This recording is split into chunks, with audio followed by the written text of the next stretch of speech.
Hello students, welcome back to the channel after a long time.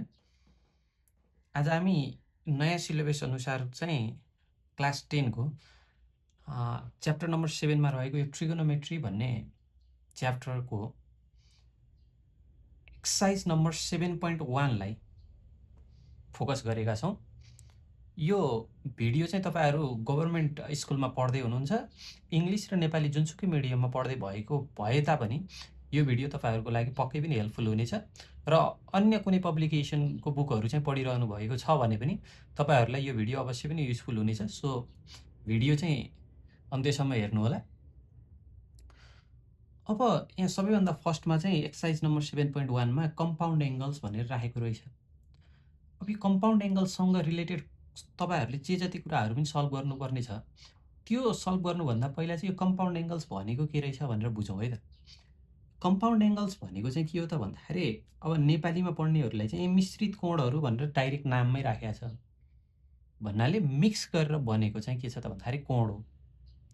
Like मैले चाहिँ एउटा angle बनाए, मानौ यो चाहिँ के हो त 60 डिग्री को चाहिँ के छ त भन्दाखेरि यो चाहिँ एउटा एंगल हो। भने यो कुनै पनि एंगल्सहरु मिक्स भएर बनाएको छु त अहिले छैन है। अनि त्यस्तै गरेर मैले चाहिँ अर्को एंगल बनाए, सेम नै जस्तो देखिए पनि तपाईहरुले चाहिँ कन्सिडर गर्नु होला। मानौ यो चाहिँ के छ त भन्दाखेरि 50 डिग्री को एंगल चाहिँ छ भने यो दुईवटा एंगलहरुलाई हामीले एडिसन गरियो भने के हुन्छ 60 + 50 डिग्री हुन्छ। यसरी 110 डिग्री भन्ने एउटा नयाँ एंगल बन्छ। यसरी दुईवटा मिक्स गरेर चाहिँ एंगलहरु बन्छ भने त्यसलाई चाहिँ कम्पाउन्ड एंगल भनेर चाहिँ भनिन्छ। अथवा हामीले चाहिँ के छ त भन्दाखेरि अब यहाँ 60 डिग्री - 50 डिग्री गरेर पनि नयाँ एउटा एंगल चाहिँ फर्मेसन गर्न सक्छौं। त्यो भनेको 10 डिग्री को एंगल हो। यो पनि के हो त भन्दाखेरि एउटा कम्पाउन्ड एंगलको चाहिँ एक्जाम्पल हो। किन भन्दा यो एंगल चाहिँ के भइरहेछ त भन्दा यो 110 डिग्री भन्ने चाहिँ एंगल चाहिँ दुईवटा एंगलहरु मिलेर चाहिँ के भइरहेछ त भन्दाखेरि बनिरहेछ। र यो 10 डिग्री भन्ने एंगल पनि के छ त भन्दा दुईवटा एंगलहरुको चाहिँ एडिसन अथवा सबट्र्याक्सनबाट चाहिँ बनिरहेछ। त्यसैले हामीले कम्पाउन्ड एंगल भनेको के भनेर बुझ्न सक्छौं अथवा मिश्रित कोण भनेको के भनेर बुझ्न सक्छौं त भन्दाखेरि कुनै पनि दुई अथवा दुई भन्दा बढी एंगलहरुको जोड अथवा घटाउ एडिसन अथवा सबट्र्याक्सनबाट बन्ने एंगल नै के हो त कम्पाउन्ड एंगल हो भनेर बुझ्न सक्छौं। अब यो एक्सरसाइजको लागि नेसेसरी हुने फर्मुलाहरु के हुन् त, त्यति फर्मुलाहरु चाहिँ आजको भिडियोमा लेखौं है त। इम्पोर्टेन्ट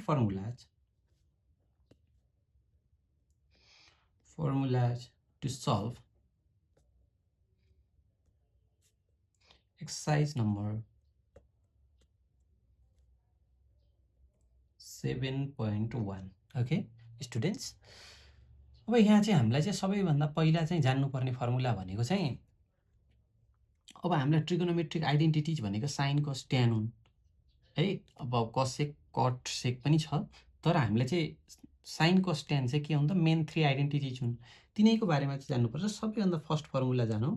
साइन a + b भनेको के हो?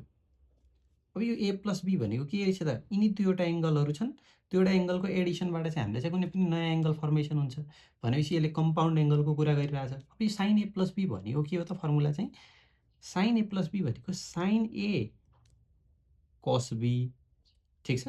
साइन a + b भनेको चाहिँ sine a * cos b plus cos a * के हो त साइन b हो।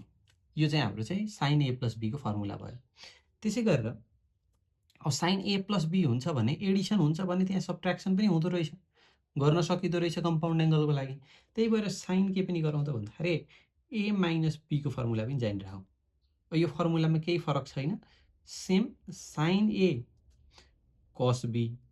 यो प्लसको ठाउँमा के हुने भयो त minus cos a sin b। अब यो a + b a - b sign को सकियो भने त्यस्तै गरेर हामीलाई के छ त भन्दाखेरि cos को लागि पनि सेम अब त्यस्तै खालको फर्मुलाहरु चाहिँ छ। त्यो चाहिँ के हो त भन्दा cos a + b को फर्मुला जान्नु सबैभन्दा पहिला। त्यो भने के हो त cos a * cos b minus नजुकिने है, यहाँ cos a + b हुँदा चाहिँ cos a * cos b minus के हुन्छ त sin a * sin b। cos a + b छ भने चाहिँ cos a * cos b minus sin a * sin b हुन्छ। त्यसै गरेर अर्को चाहिँ cos अब a + b जानेपछि cos a - b पनि जान्नु पर्यो। अब यो भनेको के हो त भन्दाखेरि ठ्याक्कै अपोजिट माथिको जस्तो cos A into cos B plus के हुने भयो त cos A into cos B plus sin A into के हुने भयो त sin B हुने भयो। यो प्लस हुँदा माइनस, माइनस हुँदा प्लस। साइनको केसमा प्लस हुँदा प्लस, माइनस हुँदा minus, sin A cos B plus cos A sin B हुने भयो। है त्यसै अनुसारले फर्मुला चाहिँ जानु पर्यो। अब sin cos सक्यो भनेपछि अब के को पालो आयो त अभियसली tan को पालो आयो। tan A प्लस B भनेको के होला त tan A प्लस B भनेको चाहिँ के हो त tan A plus tan B upon 1 minus के छ त भन्दा tan A into tan B हो भनेर चाहिँ बुझ्नु पर्यो है। tan A प्लस B भनेको tan A plus tan B upon 1 minus tan A into tan B हो। त्यसै गरेर 6 मा फेरि अब tan A प्लस B हुन्छ भनेपछि अभियसली tan के पनि हुनसक्छ त A माइनस B गरेर पनि हामीले चाहिँ कम्पाउन्ड एङ्गल फर्मेसन गरेको हुन सक्छौँ। त्यति बेला चाहिँ tan A minus tan B upon के छ त 1 प्लस ठ्याक्कै यसको opposite tan A into tan B हुन्छ। हामीले चाहिँ यो कम्पाउन्ड एङ्गल भन्ने एक्सर्साइज चाहिँ सल्भ गर्नको लागि चाहिँ यति फर्मुलाहरू चाहिँ जान्नुपर्छ। नेक्स्ट भिडियोमा चाहिँ हामीले चाहिँ एक्सर्साइज नम्बर 7.1 लाई चाहिँ हामीले चाहिँ सल्भ गर्नेछौँ। त्योभन्दा पहिला चाहिँ तपाईँहरूले यति फर्मुलाहरू चाहिँ सम्झिसक्नु होला। यदि यो भिडियो ठिक लाग्छ र तपाईँहरूको लागि युजफुल हुन्छ जस्तो लाग्छ भने च्यानललाई सब्सक्राइब गर्नु होला र भिडियोलाई लाइक गरेर आफ्नो साथीहरूसँग सेयर गर्न नभुल्नु होला। Thank you everyone for watching this video. Bye till the next video. Thank you.